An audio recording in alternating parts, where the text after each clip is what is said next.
Hey everybody, I'm Jan Erickson from Stepping Aside, and welcome to As Above, So Below, a rune and tarot divination for Thursday, the 15th day of September, 2022. Well, I hope you're having a good week. We've still got fires going on. The Cedar Creek fire is pretty big, and I don't know. I think we have to start covering tonight. I think it's going to be cold enough that I need to cover my tomatoes and pumpkins and zucchini and stuff like that. But I think we've still got a little bit of the season left, and hopefully I'll get tomatoes. I don't know. It's been hit and miss. I've been getting a few, but the big harvest has not come in yet, so they're not ready. So I may be letting them ripen in my kitchen, which is scary because I've got quite a few tomato plants. So anyway, we'll see how it goes, though. It might be okay. Let's go ahead and take a look at the esoteric influences from the weekly post over on the blog at Stepping Aside. And the web address, if you don't know what that is imsteppingaside.com. You can click on show more beneath the video, and that'll open up a little section that talks about what this is all about and what I'm doing here twice a week on Mondays and Thursdays. But then below that, if you scroll down beyond that, then you'll see some links of where I am, and the website link is there as well. But let's go ahead and take a look at the esoteric influences for today. Now it's the 15th, and so we have a 6 numerology for the day. 1 and 5 is 6. That's how you reduce in numerology, if you didn't know that. Let's see. Uruz is the Elder Futhark rune, the above side of things today in the esoteric influences. Now that's going to be a manifestation rune. It's the oryx. Kind of looks like it's shaped like this, and so it kind of looks like a really big bison. Oryx are extinct now, although I understand there's some people trying to bring them back. I guess they have DNA, so they want to try and bring them back. It might be kind of interesting to see how big they really are. And let's see. But really, it's about manifestation. And Vaya is the geomancy rune. So the below side of things, or the ego side of things, or the form side of things. And Vaya is basically the way, excuse me, or the path. So like a new direction. So in a sense, you could think about Uruz and Vaya together as a shared path, basically. Or how you're going to manifest a shared path, because with the 6, I guess I forgot to say that's kind of a shared experience, guidance, empathy, and all of that. Jupiter is in retrograde and also in Aries. Those are the specific influences for the esoteric reading for today. And so a new path may be manifesting today with a new partner as part of the equation. If this applies to a work situation and a new agreement is in order, be certain that you're clear in your expectations. You may also need to evaluate the impact this new situation may have on how you balance your responsibilities both at home and at work. That's another part of the 6 numerology there. You also have to discern whether or not this individual can align in a collectively shared sense of values with you and others, or if the new person could negatively impact a successful outcome. And if that's the case, then you may need to withdraw from the situation so that you waste no further time on something that's going to get you nowhere. Sometimes you bring a new person into the equation, into the group, and they're just... it's just not going to work for anybody. It's not really going to get you where you need to go. Either they're so their focus is so completely different that it's almost like it's an interruption in the flow of things. Now, sometimes that's a welcome one, especially if you're stuck on things and you can't get anywhere. Maybe you do need some new eyes to come in and shake things up a little bit. So it just depends on where you see that going today. But let's go ahead and move this out of the way, just in case. We'll keep it, though, just in case today's reading follows some of it. Then we'll maybe be able to hook a little bit of it to that. Sometimes it does, sometimes it doesn't. Most of the time it doesn't, I think. Maybe I'll find a line or two from it that actually might have some bearing on the reading for today, but... So just in case, it's kind of cool when that happens, I think anyway. Oh, well, okay. Uruz is the root for today. Again, Uruz is the oryx. It's about manifestation, really, into form. it's a protective rune. It's basically it's the primal forming essence, though, but it's not the manifestation itself. It's the energy behind that. So in that regard, it'd be the thought process behind the actual manifestation. But it begins there. So it's energy shaping matter, basically. It's also about strength and healing and all of that. So. But again, it's about, I read, what was it that one guy called it, one rune master called it drizzle. He called it drizzle. It's basically the crystalline energetic structure behind the manifestation that happens afterwards. So it's kind of an interesting concept, really. So it's not the manifestation really itself. It's the thought process really behind that. And where is that coming from? Is it coming from ego? Is it coming from the reactive mind? Or is it coming from higher awareness? Let's see what the... Oh. Well, okay, it's not Vaya. It's Kata Draconis. It was almost Vaya. If that had just been one there down in Earth, it would have been Vaya, so we would have been... Both of them would have been it, right? But let's see if we can find that one. That's Caput. That's its complement. Kata Draconis is about endings. It's also about karma. It reflects the south node of the moon. If I can find it. Here it is. This is the tail of the dragon, as opposed to the head of the dragon, or Caput Draconis, which is new beginnings, or being on the threshold of something. So that would be an interesting part of... if you were to liken Caput Draconis to Uruz, because you're really getting into that whole divine essence behind things. But here you have karma, or past life influence, or just past influence or experience. It doesn't have to be past life. It doesn't have to be karma from other expressions into form. It can be the karma that you create here when you're, in terms of the kinds of decisions that you make. And how you respond to things. So, how are you manifesting? Are you going to manifest from the past, you could say? Are you going to let the past inform that? Or are you going to maybe be fixated and not be able to move forward?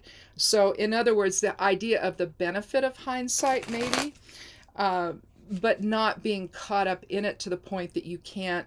It's like, I'm afraid to do anything different, I guess. So that might be the dichotomy we're looking at here today. I don't know. Let's see, though, what the cards have to say. They'll give us a few more details. The runes I view, if you haven't been here before, and if you haven't, welcome. I appreciate you coming by, and I hope you'll click subscribe and come back. Let's see, and if you've already done that and you've been here for a while, thank you so much for sticking with me on all this. I love looking at all the different energetic things that can influence our lives, whether it's numbers, or whether it's tarot or runes or geomancy. Geomancy doesn't have to just be the little geomancy runes. I also work with pendulums. I love pendulums. I just got two more. I was going to bring them in here and show you, and I forgot. I guess I'll do that on Monday. They're the kind that you can put stuff inside. They have a receptacle inside, and they're really kind of cool. So they're not crystal. They're metal, and they're probably more in the tradition of the dowsing pendulum, but I've been working with them since I got them. I've had them for a couple of days now, and I really like them. Because you could put, if you were doing it for a person, you could take, a piece of their hair, little lock of their hair, and put inside, or if you could designate, if there's something, a particular crystal they like, you could put something like that inside. It'd have to be a chip, because they're small, so. Or if there's a particular herb that they're fond of, you could put a pinch of that inside, and then if you were doing a reading for that person, it would align. They say it aligns better with the individual, but I don't know. I haven't tried doing that, so, but it makes sense. So let's take a look at the cards. Well, let's go ahead and I'll just tell you what they are first. We have one from the Minor Arcana, the Ten of Pentacles. In fact, we have two Pentacles here, the Knight of Pentacles as well at the end. Also, we have the Hanged Man, so one from the Major Arcana. But we're looking at, let's see, 12 that would be a 3 numerology, 10 would be a 1, so 4. So it's aligning, the numerology is aligning with Pentacles here with the earth element in terms of foundation and structure and pragmatism and hard work and all of that. And I think that well, let's just go ahead and read the cards, and then if I think I need to put them in a different order, I'll do that, okay? So here we have the Ten of Pentacles. Here we see an older man over here. He's got all of his wealth around him. You see the grapes. These are all grapes that you see on the ground. You see, it looks like he's got, well, he's wearing a cape of some kind, pretty ornate. But I think that what it's talking about is what that represents is all the tradition and knowledge and all of that he's gained over a lifetime. Let me move this out of the way. I can't really see there. And what we have here, we have the Ten of Pentacles. Each coin is it's put in the shape of the tree of life with the Kabbalah. How we move from spirit all the way into form. This would be Malkuth down here. And what I immediately comes to mind with the Ten of Pentacles is you're looking at a life well lived. You're looking at generations. You're looking at tradition and maybe the passing off of legacy to the other two people right here, to the kids, or maybe this is his son and daughter-in-law, or vice versa. You can see the archway here. They're standing right on the precipice of something new, really, the gift that he is giving to them. You see his dogs right here. They're looking adoringly at their master. You see the family crests here. So there's this feeling of passage. There's this feeling of legacy. There's a feeling of transfer off of all that you've learned to somebody else, all that you have to offer. So it's not just material security, although that's part of it. So there could be inheritance as part of this, but it's also the wisdom that gets transferred from the older person to the younger person. And I love this card. It's probably my favorite 10 card, because there's this element of love in it, that where they've come home to see their father, and maybe this is where he's letting go of being the patriarch in the family and is sort of conferring that title on. I mean, we see that in a sense with the queen passing, and now her son Charles is now the king. You kind of see that happening right now in the world, although I doubt this is all about that. I think this is not about that at all. But it's just an example of, you see that tradition passed down. In their case, of course, it's royal. In this case, I don't know about that. I mean, I suppose this could be the king, if you want to look at it that way. But I don't know. I think this is just maybe a man of means, probably, who's passing his tradition and legacy on to the younger people in the family. Then it's like, well, then what are you going to do with it, right? Here we have the 12th card of the Major Arcana, the Hanged Man. And here we can think of this, it depends on your persuasion, but you could think of this as Odin hanging upside down from the world tree, if you will. In the more pagan decks, that's what it would really represent. But here we have someone who is surrendering to the moment. He's surrendering to higher wisdom, basically. You see that the glow around his head, that's the light of spirit coming in and informing. You see triplicities everywhere, 1, 2, 3. 1, 2, 3, 1, 2, 3. You see all of that. The whole idea of mind, body, spirit balance. You could also look at it religiously as, let's see, the Father, Son, and Holy Spirit or Holy Ghost.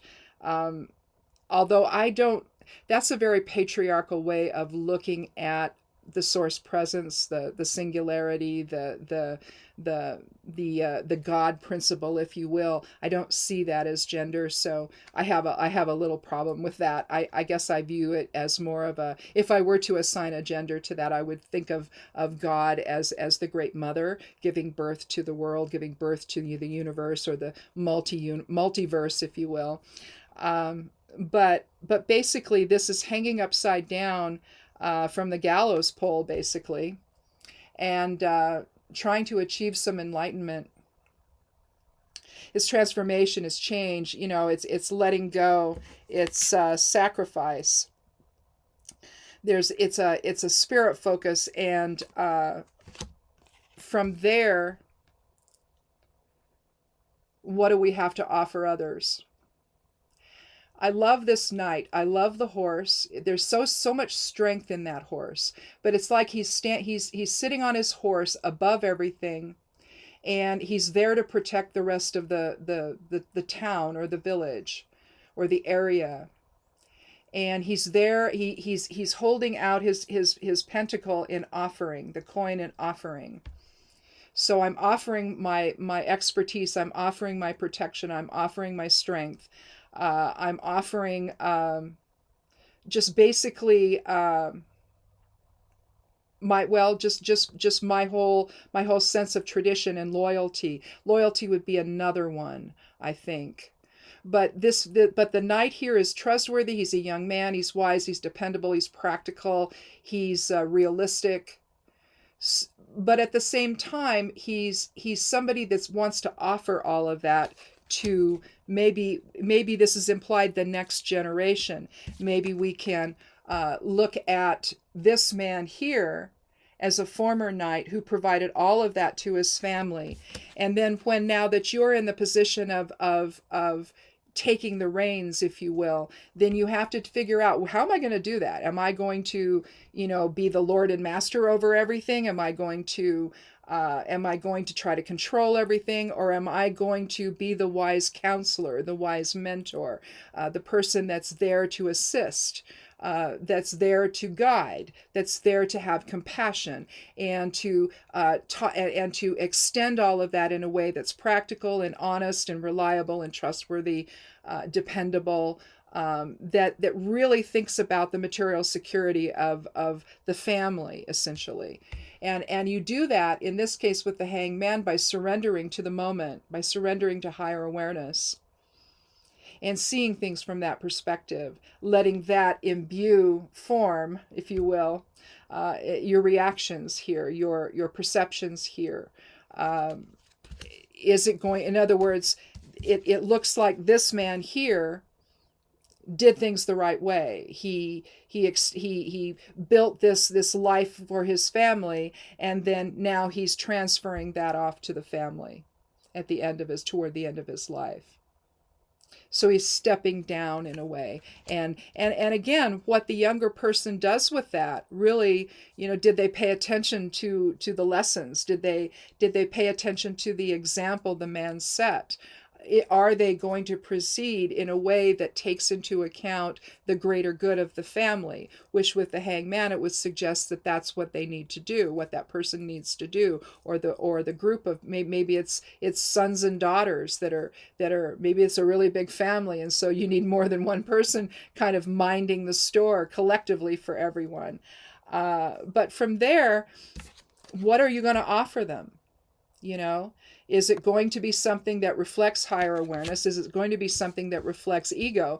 And I think that when we look at Caput or Cata Draconis, rather, the Geomancy rune, the lessons learned here, that may be what this is really talking about. We'll put that above the 10 of Pentacles. What kind of lessons is this man, the legacy, if you will? What is he transmitting to the younger people? What is he handing off? What kind of inner transformation needs to take place at that point to where you can carry forward that legacy of love and that tradition of material security that this man started for the family. So there again, as we can take a look at this in terms of the benefit again of hindsight. How does the past inform the future, basically? Because it's not just about the present now, it's about the legacy that you're going to build for the rest of the family, the new members of the family that have come in, the children that have been born. What kind of legacy are you now going to provide when you get to that point? What will you provide for them? What kind of traditions will you carry on in your family? And will you use the benefit of not karma, but the hindsight, the lessons learned from your father, the father figure, if you will. And then from there, how will those thought processes, what will those thought processes, what will all that tradition, what will the Akashic record of your life then, basically, how will that impact what you manifest and will it be the strength of tradition? Because again, Uruz is also about strength. Will you carry on that strength of tradition? Now, it doesn't mean that it has to be done exactly like the patriarch of the family did or the matriarch of the family did. It doesn't have to be that. But are you learning the lessons of the past going forward? And will you be there then to offer that same sort of guidance and protection and strength and character that this man had to offer you? Sometimes we don't come from very nice families. Sometimes the family structure is chaotic or it's dysfunctional or what have you, and maybe the parents in the family, their focus was scattered and not so much on taking care of the kids. I've seen that too. So sometimes, people have to create their own families later on, and they have to create their own sense of tradition. But it's understanding how that can carry forward. And so who you are now matters, and the impact that you have on your children matters, and as to who they're going to be when they become adults.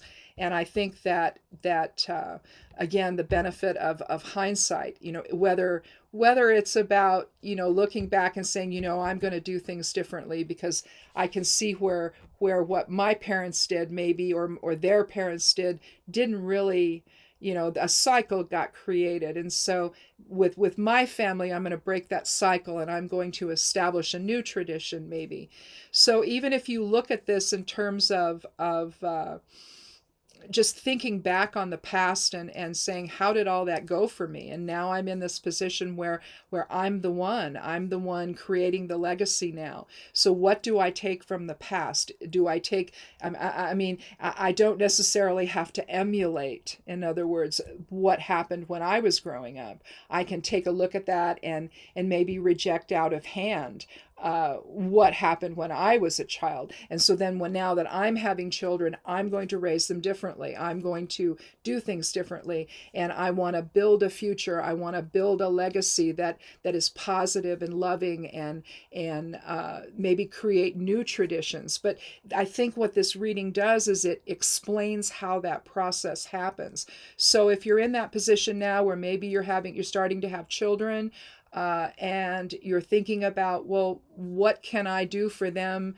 Can I maybe start a college fund for them? I mean, what can I do to help them later on? Or if that isn't possible, because let's face it, not everybody has the finances to do that. I would think probably most people these days don't, especially, with all the upheaval with COVID and all of that. Things have changed so dramatically for people. And so I think that, but you can still think about, what do I have to give my children? What lessons of life can I share with them to give them more, I guess, give them the tools for when they're my age to then do the same thing for their children, if they decide to have children, because not everybody does these days. So, but again, it's the legacy that you leave behind. and that you allow to then transform the next in line, if you will. And maybe even if it's just wisdom, even if it's not material security, you can at least transfer the wisdom of what you know and what you've learned onto the next generation. And then they can then decide, how am I going to manifest this in my life? Where is that going to come from? Is it going to come from a higher level of awareness, a soul-based awareness? Or am I going to stay stuck in the mud and constantly react to everything? And is that the lesson that I'm teaching? So maybe this is really, that could be another interpretation of the reading. What lessons are you transmitting to your children or to younger people in your life, whether they're your children or not? Or even if it was in a work situation, what kind of legacy are you passing on to the people who work for you, that one of whom may take over when you retire? How do you carry forward? How do you carry on? And what are you doing to participate in that? What are you doing to contribute to that? And are you contributing something that's positive, or are you contributing into more of the chaos? And so... and then the karma that results from the chaos. Well, this is kind of a heady reading. This is kind of as really esoteric reading, but I think that I don't know. Periodically, you think about these things. I know that we did when we had kids. There were lessons we learned from our former immediate family situation that we brought into the marriage and into parenting. How we parented our children was completely different than how we were parented, let's just say.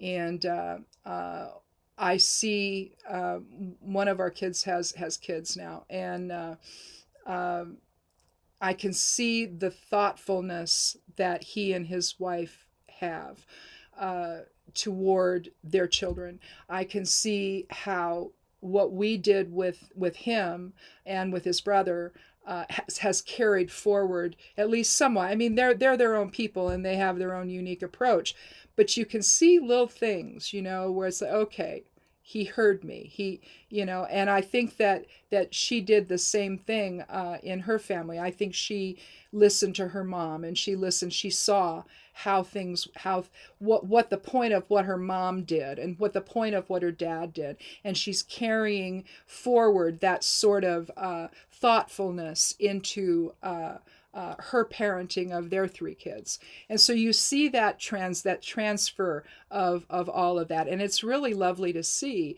because it's like, so many times when you're a parent, it's like, God, did they hear me? And it's like, are they gonna be okay? And I think that all of us, all 4 parents here, can look at these 2 and say, oh yeah, and then us and the other 2 parents of our other son and his wife, we can look at them and say, yeah, they're okay. They heard us, and they even though they're living their own lives, the way they want to live them, right? And maybe we might be a little less risk oriented than than our kids are, but they have a different lifestyle. They have a higher income, so they can do things that we'd be like, really? But that's because there's an income disparity, right? And they have a much better lifestyle than we've ever had, and so it's one of those things where you hope for the best with your kids, and you can sit back and go, okay. And in our case, we can do that. We can look at them and be very happy for them and very proud of them, and feel confident that they are thinking in a way that's going to provide for their future, I guess is what I'm trying to say, and not just simply for the moment, where they're only thinking about themselves. They're thinking about they're bringing their own traditions into the future, and thinking about the effect of their behavior on other things, instead of just being focused on themselves and nobody, to the expense of everything else. And that's not what happened with them. They did what we hoped they would do, in other words. And so I think with this reading, if you are mindful of that, then you can transfer that sort of mindfulness, I guess, onto your children, and then in turn to your grandchildren, and on and on. And so, and then if you don't want to think about it that way, you can just think about it as, how does my behavior and the choices I make in life and the focus I have in life, what is that? What kind of impact am I having on other people? And is it a positive one? Is it a negative one? If it's positive, are they going to then take a lesson from it and then, have that continue on, that sort of thing continue on? Again, whether we are talking about our families or the impact we have with our neighbors or our friends or our coworkers, people notice, and I think that the legacy that you leave behind is important. No matter, even if it's just letting someone go in front of you in the grocery store line, it's they remember that. It's like, someone was kind to me today, and maybe they pass that kindness on to someone else. It's the pay it forward type of experience. So even if you just look at this from that standpoint, understand that your behavior has effects, this, and it can then be a lesson that you can learn from with Cauda Draconis, and then leading your thoughts to go in a direction that maybe manifests something in a way that leaves a legacy for others. So anyway, not too specific, I guess, today, just some generalizations. So to leave you with for the weekend. Hopefully they'll get the fires under control, or the wind will shift, and we can have a little bit of break from the smoke. Coming back from our car appointment yesterday, boy, it was just, the smoke was just hanging in the air, and we got closer to where we live, and it looked like we were going to be really socked in, and it was better where we live. And then it got a little bit worse in the afternoon, and so anyway, hopefully that's going to settle down so that we can go outside and harvest things that we need to. But we'll see. Anyway, well, I hope you guys have a good weekend anyway. And, lots of interesting things coming up. The January 6th committee's back in session, and I guess there'll be some more hearings. I don't know how many, but I guess there's one scheduled for somewhere the end of this month. So they've been pretty interesting, haven't they? But lots of things going on, and we got an election coming up, and the midterms are coming up, as you all know, and just get out and vote. So that's all I have to say about that. I'm not going to tell you how to vote. Just get out and vote. We do it easily here where we live. We have vote by mail, so we just wait for it to come in the mailbox, and we run it up to the drop box, and it's very easy to do here. So anyway, thanks for watching, and we'll talk again on Monday for another edition of As Above, So Below. Be good to yourself, be good to one another, and blessed be.